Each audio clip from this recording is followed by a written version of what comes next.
So if for high Ds, your priorities are, it's results. It's what gets me that result. Mm-hmm. And so for you, your productivity, one of the things that makes a difference is just being really clear. What are the results I'm going for right now?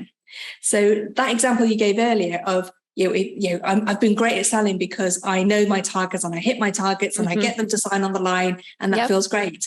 Now, if you're in the next season of your business where you're building the team and the team are the ones who are supposed to be bringing in the results, you might not get that hit anymore. Mm-hmm. And so it might be looking at, well, what does that look like?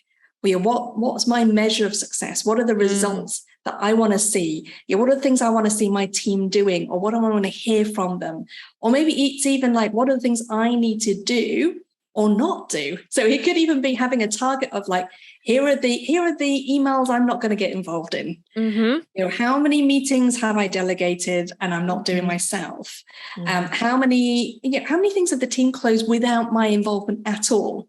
And almost seeing those as your metrics, so that you still get that hit of like, I'm hitting those results, but you're what you're aiming for is the thing that you actually want, rather than just that kind of buzz. Yeah, it can be hard to get Ds to shift their target goals, because they're like, they got it. They perfected it. When they're an agent, when you're a working agent with clients, you know exactly how many calls you need to make, how much time you're going to spend on the phone, how many, it.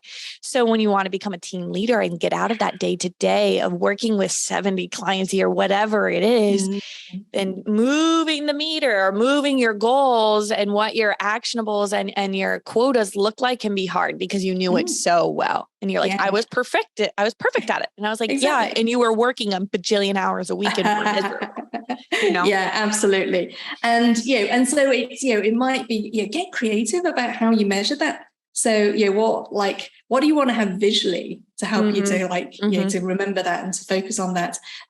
Or what do you want your team to help you with, with showing you? What is it you want to see from your team? So, sometimes Ds get really frustrated with, if you're working with someone who's like an S or a C who wants to go into all the details. Yep. Because your Ds will be like, just give me the highlight. I don't need the details. Don't bog me down in detail. So it might be just letting them know, okay, here are the things I want to hear from you. Here are the things that you don't need to give me all of that stuff. Just give me this and this. Yep. That's great. And when you need something from me, ask me, in this way, and then I'll know how I can support you. Yeah. It's a perfect example of how Jeff and I communicate. When I need something from him, I say blah, blah, blah, blah, blah, yes or no. That's it.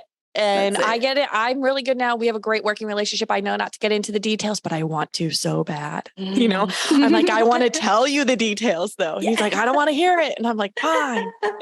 That's it. And so like for you, your kind of motivation might come from actually having somewhere else to express those details. Yes. So it might be that you journal, like, here are the things that I have done, and then you summarize it into the one liner for Jeff.